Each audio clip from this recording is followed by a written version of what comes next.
Okay.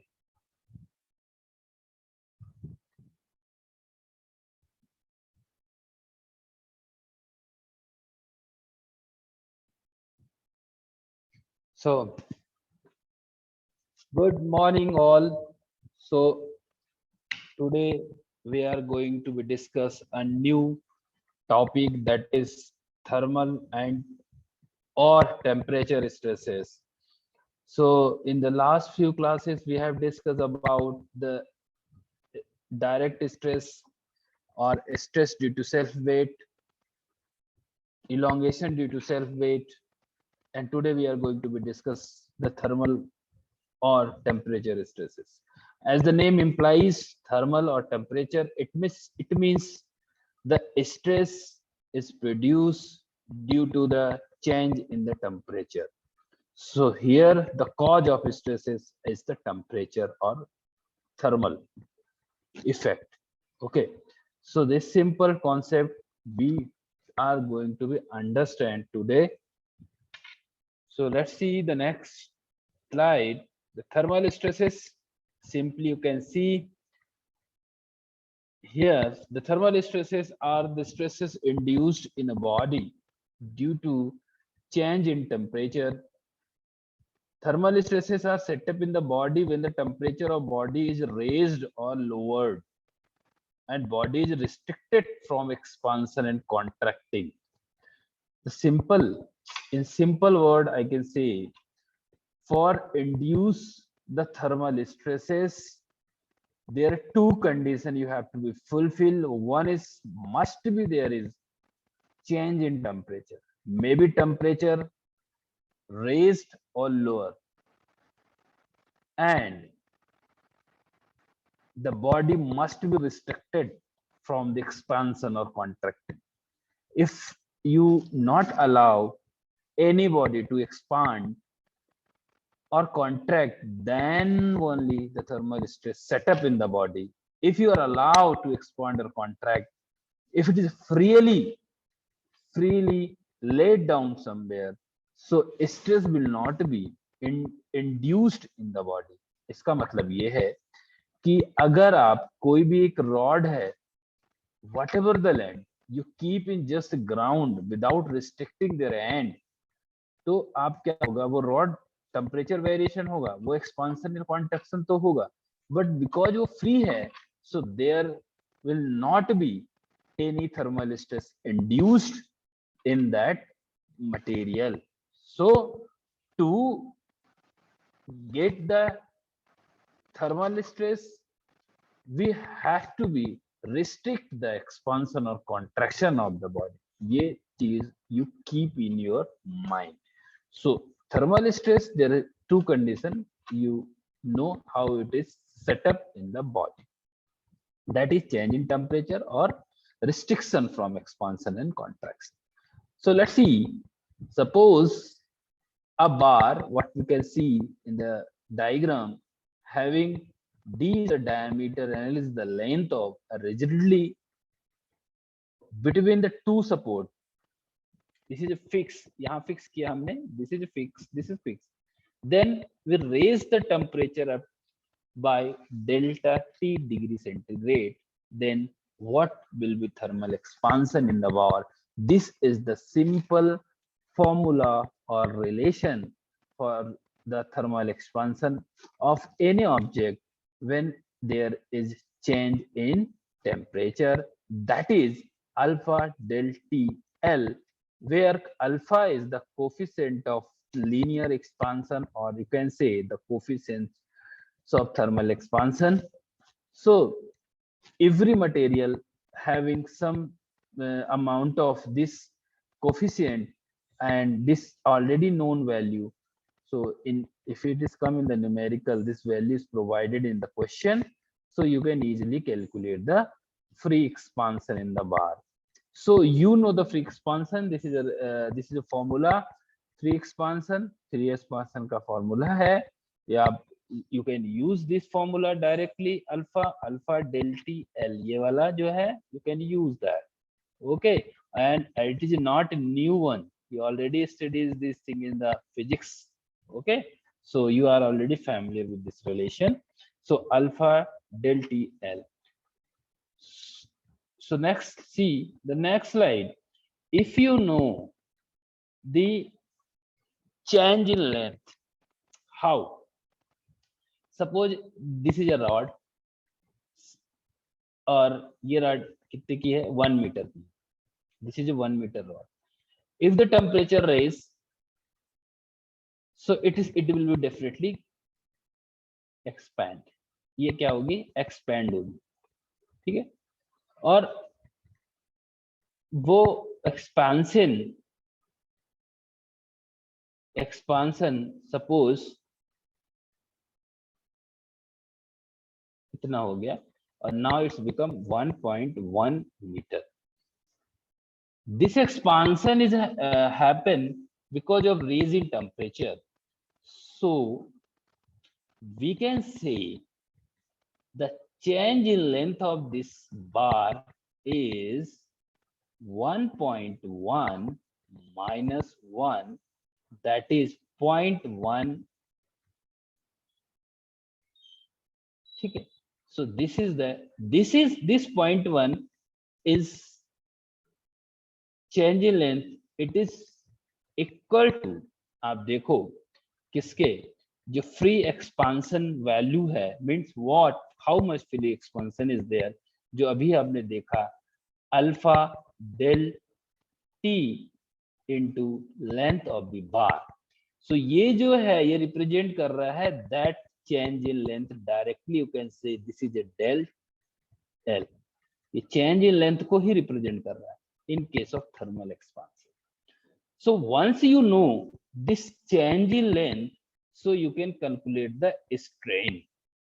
Okay, so that strain would be, ये strain जो होगी, क्या करोगे आप, इस टर्म में आप ओरिजिनल लेंथ को डिवाइड करोगे, तो this L and this L will cancel out. So this relation alpha del T will be the thermal strain in the develop in the body. Are you getting my point? So let us see, my dear students, if you have a strain, you just multiply by the Younger modulus of that material, so you will get the thermal stress in the developed in the material. All things, you are already familiar with all the relation, because we all know that, आपको पहले से ही पता है कि stress is equal to Young modulus into ये strain वाला ये relation होता है. So you are know the strain, आपके पास स्ट्रेन है, उसमें आपने ई का मल्टीप्लिकेशन कर दिया, तो आपको यहाँ पर थर्मल स्ट्रेस मिल गया इसी रिलेशन से. ठीक है. Now once you know the thermal stresses, if you know the cross section of the bar, you multiply by this cross section of the bar with the stress, so you will get the compressive force developed in the bar, and that would be alpha del TE into pi by 4 d का square. ये relation final आपको निकालने में help आएगा कि how much force develop in the bar due to the temperature stresses. जो temperature stress produce हुई उसके कारण कितना कंप्रेसिव फोर्स उस बार में लग रहा है, how much it is acting on that. Hope you are getting. Now let's we do the analog between the direct stress and this thermal stress, so you will better understand. आपको आसानी से समझ में आएगा. In direct stress condition, my dear student, आपको क्या पता होता है, आपके पास होता है external force what you are applying, cross external area आपके पास होता है ऑफ द बार जिसमें आप एक्सटर्नल फोर्स लगा रहे. इन दोनों को डिवाइड करते हो तो आपको क्या मिलता है, स्ट्रेस मिलता है. ऊपर आपके पास क्या रहता है, फोर्स रहता है. ये स्ट्रेस मिल गया. Then once you know that the stress, so stress किसी के पास है, तुम्हारे पास ये रिलेशन है, stress is equal to E Hooke's law से ये वाला रिलेशन ये so by using this relation आप यहाँ पर क्या निकाल सकते हो, स्ट्रेस की वजह से स्ट्रेन निकाल सकते हो, और ये स्ट्रेन स्ट्रेस की वजह से स्ट्रेन हो जाएगा सिग्मा अपॉन कैपिटल ई, यही करते थे, ठीक है। Now once you have the strain, so आप यहाँ से क्या निकाल लोगे, डेल एल, बिकॉज स्ट्रेन जो होता है डेल एल अपॉन एल होता है, कैपिटल एल बोलो या उसकी ओरिजिनल एल बोल दो, एंड आप सिग्मा को पी से हटा सकते हो पी अपॉन ए से, तो it's become P upon A, this L will move, suppose इसको यहाँ से हटाता हूं मैं, सो ये यहाँ आ जाएगा, और ये ई तो था, तो P L upon A is the change in length. तो हम जब डायरेक्ट स्ट्रेस की बात करेंगे तो हमारा जो लाइन ऑफ एक्शन ये है, पहले हमारे पास क्या होता है स्ट्रेस, फिर हम स्ट्रेन निकालते हैं, फिर चेंज इन लेंथ निकालते हैं। बट इसके opposite when we are talking about the thermal stress, तो थर्मल स्ट्रेस में सबसे पहले तुम्हारे पास होता है दिस चेंज इन लेंथ। कैसे, तो change in length in case of thermal stress में क्या करोगे, change in length is equal to simple आपके पास होता है alpha del T change in temperature into length of the bar. So ये हो गया उल्टा, देखो एकदम प्रोसेस ये उल्टा है इसकी, इस वाले की, और ये ऐसे मूव होती है। तो जैसे ही आपके पास चेंज इन लेंथ मिला, तो आपने क्या निकाला, थर्मल स्ट्रेन, मैं यहाँ पर टी लिख रहता हूँ, thermal strain is equal to alpha del T L upon L. So ये कैंसिल आउट हो जाता है, सो यहाँ मिलता है आपको alpha into del T. So this is called the thermal strain. Once you know the thermal strain, देखो वही प्रोसेस है, मैं यहाँ पहुंच गया, तो स्ट्रेन निकालने के लिए मैंने क्या, thermal stress is equal to, इसको टी लिख देता हूँ समझने के लिए, थर्मल स्ट्रेस इक्वल टू क्या किया मैं, हमने ये जो अल्फा डेल टी आया था, अल्फा डेल टी, इसी में हमने ई, कैपिटल ई का मल्टीप्लीकेशन कर दिया, और capital E is the young modulus of the material. देखो जरा मैंने यही किया ना, ऊपर ऊपर भी आप यहाँ पर गौर फरमा सकते हैं, ये मिला। अब हमको चाहिए how much load, this load कितना ऐड कर रहा है, एंड थर्मल स्ट्रेस में हमेशा कंप्रेसिव लोड होगा, ये आप हमेशा। तो थर्मल स्ट्रेस में जो कंप्रेसिव लोड लग रहा है वो हाउ मच, जब आपके पास स्ट्रेस है माय डियर स्टूडेंट, सो आपके पास इसी में इसका क्रॉस सेक्शन का मल्टीप्लाई कर, तो ये हो जाएगा डेल टी ई इनटू, अब क्रॉस सेक्शन यहाँ पर सर्कुलर ले लिया, सर्कुलर क्रॉस सेक्शन, तो आप यहाँ पर देख सकते हो पाई बाई 4 डी का स्क्वायर, और स्क्वायर होता है, स्क्वायर का एरिया क्रॉस सेक्शन लिख सकते हो, तो उसमें तो कोई आपको प्रॉब्लम नहीं। सो दोनों में लाइन ऑफ एक्शन, इसमें स्टेप ऐसा है कि फोर्स आपको पता है और आपको चेंज इन लेंथ निकालते हैं। थर्मल में आपको पहले चेंज इन लेंथ पता है, और चेंज इन लेंथ से आपको फोर्स की तरफ मूव करना है। तो ये दोनों प्रोसेस आप दोनों को कंपेयर कर लीजिए। So this should be clear in your, should be clear in your mind कि ये ऐसा होता है। दोनों को कंपेयर कर लो और बहुत आसानी से दोनों चीज आपको समझ में आ जाएंगी, है ना। तो लेट्स इसको हम हटाते हैं,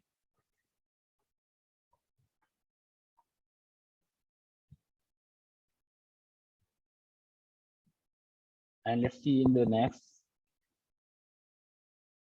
slide, नेक्स्ट स्लाइड में क्या है।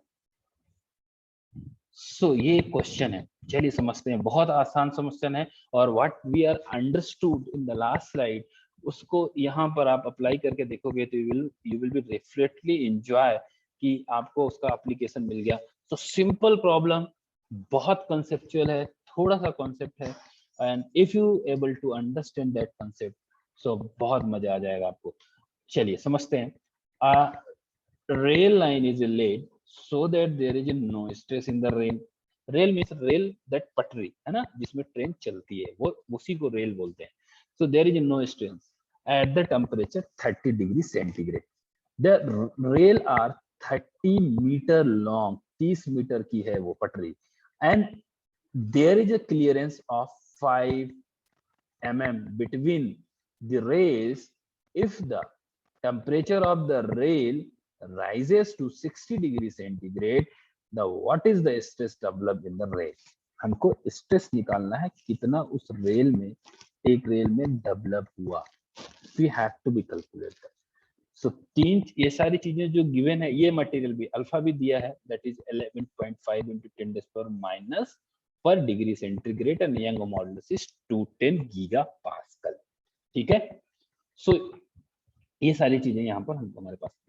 तो चलिए बताते हैं क्या क्या दिया है। लेंथ दिया है, ले लिया, alpha is given, taken, this is taken, and change in temperature 30 and this is a 60, so change in what would be the 60 minus 30, so 30 degree centigrade का change in temperature हुआ, that is called delta T।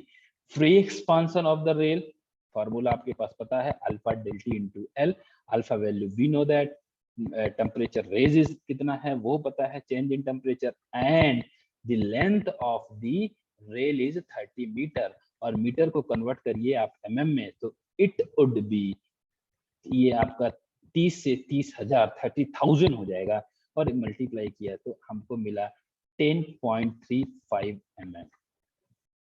ठीक है, ये हो गया total free expansion. अब जो concept है वो समझते हैं। So there is a clearance of 5 mm is provided.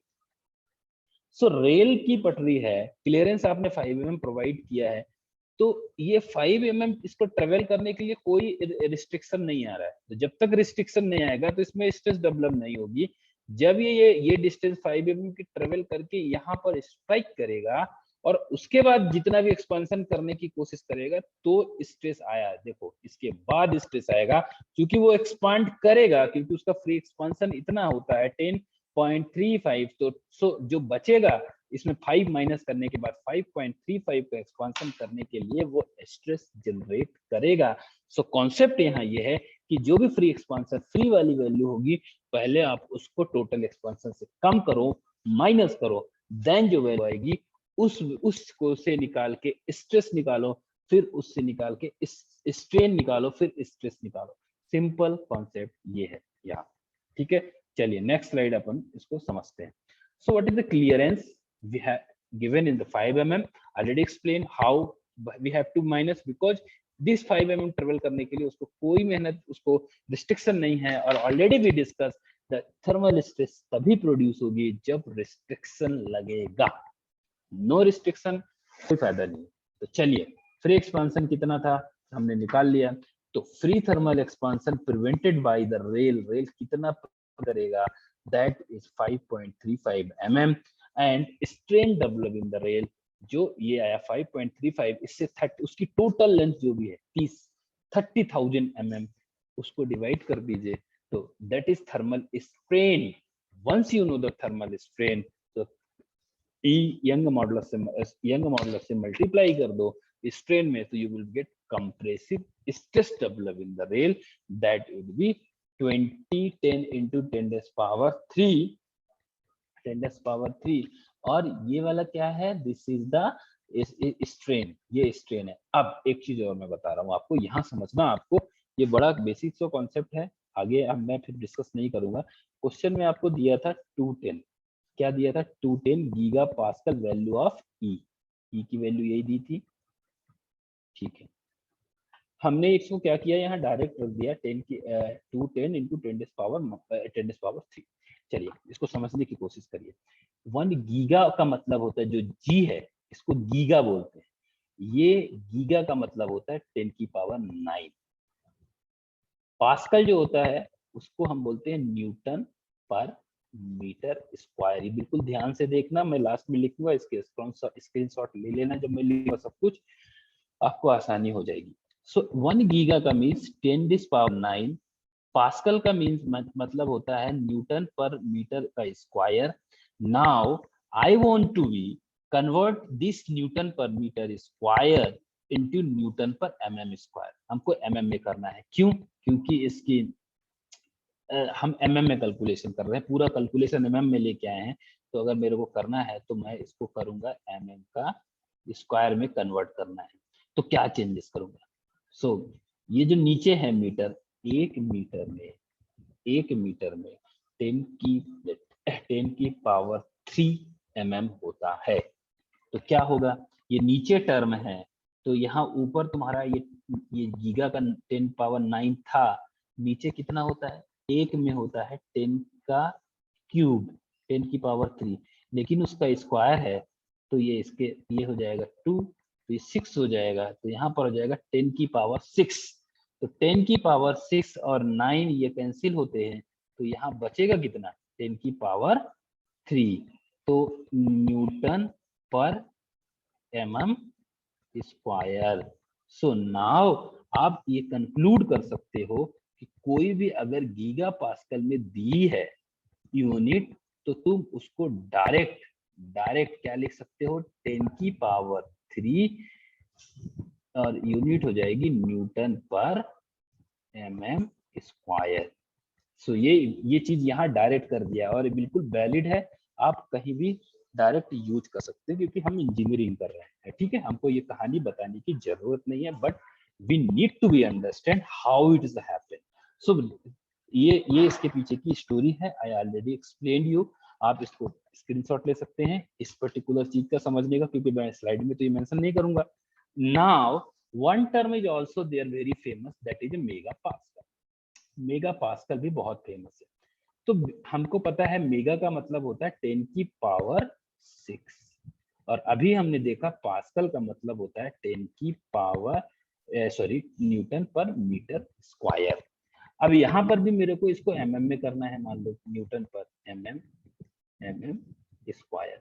तो अब क्या करोगे, देखो ऊपर 10 की पावर 6 था और आप मीटर को एमएम में लिखोगे तो वो हो जाएगा 10 की पावर 3, और स्क्वायर है तो ये 10 की पावर 6 है, तो इसको डायरेक्ट कट ही दोगे। तो आप कहीं भी मेगा पास्कल की जो भी लिखा होगा, mega pascal equal to you can write as newton per MM square. तो मान लो कहीं आपको दिख गया 200 मेगा पास्कल क्वेश्चन में, तो आप क्या करो, डायरेक्ट इसको लिख सकते हो 200 न्यूटन पर mm का स्क्वायर।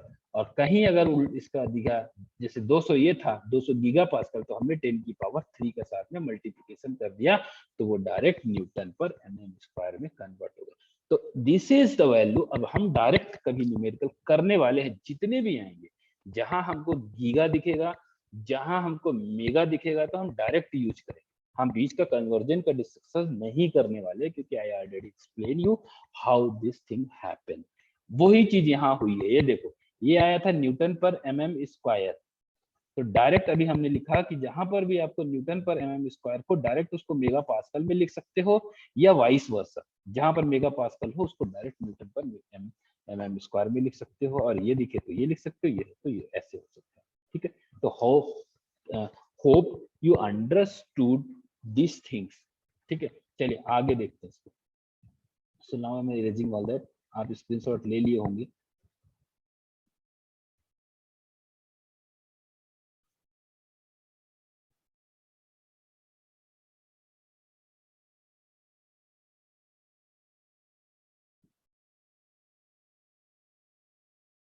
चलिए,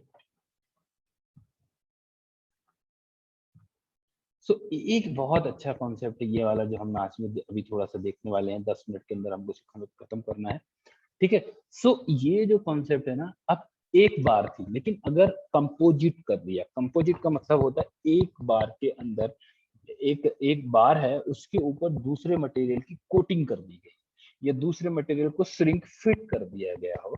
तो इस दिस केस में चूंकि मटेरियल अलग अलग है, तो obviously thermal expansion coefficient, thermal stress जो कोफिशिएंट थर्मल एक्सपांशन पर डिपेंड करता है, अगर मटेरियल चेंज होगा तो डेफिनेटली ये चीजें चेंज होंगी। तो ये कैसे, how to handle this concept, आप देख लो। ये वाला ये चीज देखो समझने के लिए है। आप ये एक बाहर अंदर एक कॉपर है, कॉपर की बार है, आउटर साइड एक स्टील की बार है, तो कॉपर का कोफिशिएंट थर्मल एक्सपांशन ज्यादा होगा, ये होता है, और स्टील का कोफिशिएंट थर्मल एक्सपांशन कम होता है, ठीक है। तो कॉपर के ऊपर तुमने स्टील को की कोटिंग कर दी है, ठीक है, एक कोटिंग कर दी है। यहाँ थोड़ा समझना, हम एक साइड का एक्सपांशन लेते हैं, लेकिन एक्चुअल ग्राउंड में एक साइड नहीं होता, दोनों साइड होगा। अगर हम दोनों साइड लेंगे तो मेरा कैलकुलेशन नहीं हो पाएगा। सो वी आर कंसीडरिंग, हमने क्या किया कि चलो इसको इधर इधर वाला फिक्स कर लिया, और हम एक साइड कंसीडर करें। सो अगर आप समझना, बिल्कुल एक बहुत आराम से समझना, अपन 5 मिनट के अंदर इसको खत्म कर देंगे। अब देखो, ये वाला पार्ट है, इसका कोफिशिएंट, इसका जो इसका अल्फा है, ये alpha of alpha of copper वो ज्यादा है और इसका अल्फा ऑफ कॉपर कम है, यस कम है, तो ओबियसली ये बाहर तेजी से आगे बढ़ेगा क्योंकि उसका ज्यादा है सेम टेम्परेचर चेंज में, इसका कम है, ये तो भाई थोड़ा सा धीरे धीरे बढ़ेगा। ठीक है, अब क्या है, मैंने माना कि अगर कॉपर फ्री होता, कॉपर फ्री होता तो वो फ्री होके यहाँ आ जाता, यहाँ सबसे बाहर इस पोजीशन पे अकेले होता, और अगर स्टील अकेले होता तो स्टील अकेले होता तो वो यहाँ आके रुक जाता इस पोजीशन पे, यहाँ अगर अलग अलग होते, लेकिन ये दोनों साथ में है, साथ में मतलब वो इनिशियली यहाँ पास है, ये दोनों इनिशियली तो दोनों फिक्स रहेंगे इस पोजीशन पे, इनिशियली दोनों यहाँ है, अगर अकेले होता तो ये यहाँ होता, अगर ये भाई साहब अकेला होता तो ये यहाँ होता, ये दिख लिया है पोजीशन इफ फ्री, लेकिन ये दोनों साथ में है तो फाइनल जो पोजीशन होगी वो यहाँ आ जा रही है, देखो जरा यहाँ, यहाँ ये कॉन्सेप्ट थोड़ा अगर समझ में आ गया तो मजा ही आ जाएगा।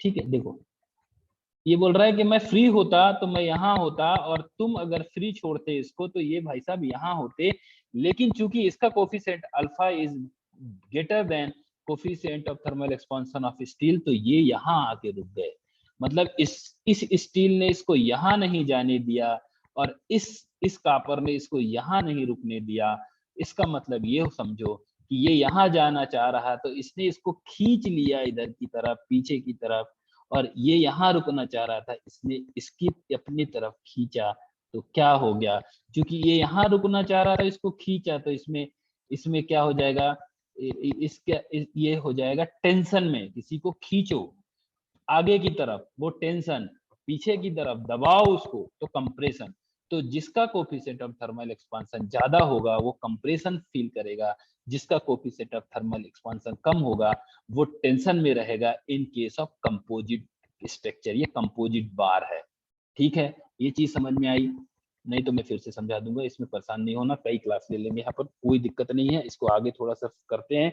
तो अब ये चीज मैंने जो एक्सप्लेन करनी थी वो हो गई, अब आपको सब समझ में आने वाला है। If the temperature is raise by del T, the copper rod tend to expand more as compare to steel rod because the coefficient thermal expansion of copper is more than steel, ये मैंने बता दिया।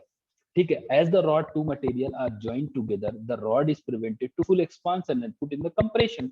ठीक है, जो आगे बढ़ने की चाहेगा और उसको रोकोगे तो वो कंप्रेशन में आ जाएगा, जो पीछे है उसको आगे पकड़ के खींचोगे तो वो टेंशन में आ जाएगा।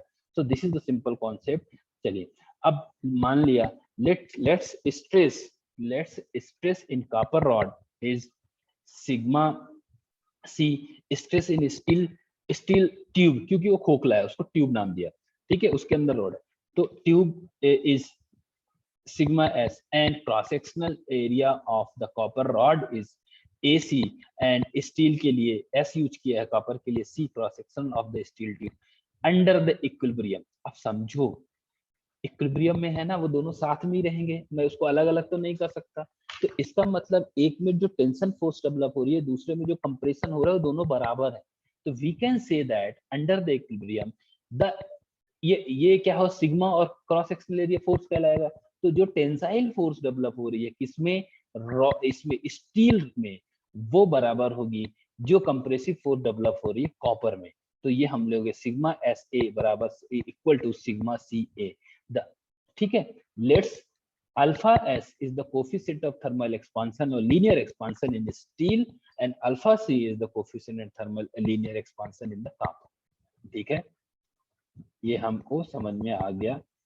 अब बहुत ये लास्ट स्टेप है इसका, द इलोंगेशन, समझो the elongation of steel tube दो तरह से होगा, पहला भाई साहब वो बढ़ता जाएगा, वो रुकना चाह रहा था और कॉपर पकड़ के और उसको खींच देगा, तो एक ड्यू टू टेम्परेचर की तरफ से बढ़ रहा था, फिर उसको कॉपर कुछ नहीं कर रहा था, लेकिन अब वो रुकना चाह रहा था, कॉपर ने बोला मेरा एक्सपांशन ज्यादा है मैं तेरे को आगे लेके जाऊंगा, तो जब वो खींचना स्टार्ट किया कॉपर ने मेहनत करी, तो ड्यू टू टेंसाइल स्ट्रेस, तो दो तरह से इलोंगेशन होगा स्टील में, एक टेम्परेचर की तरफ से और दूसरा due to the tensile stress जो कॉपर खींचेगा, दूसरा अब सिमिलरली ये इक्वल होगा the elongation of copper rod due to the temperature, पहले कॉपर बढ़ता गया इलोंगेशन।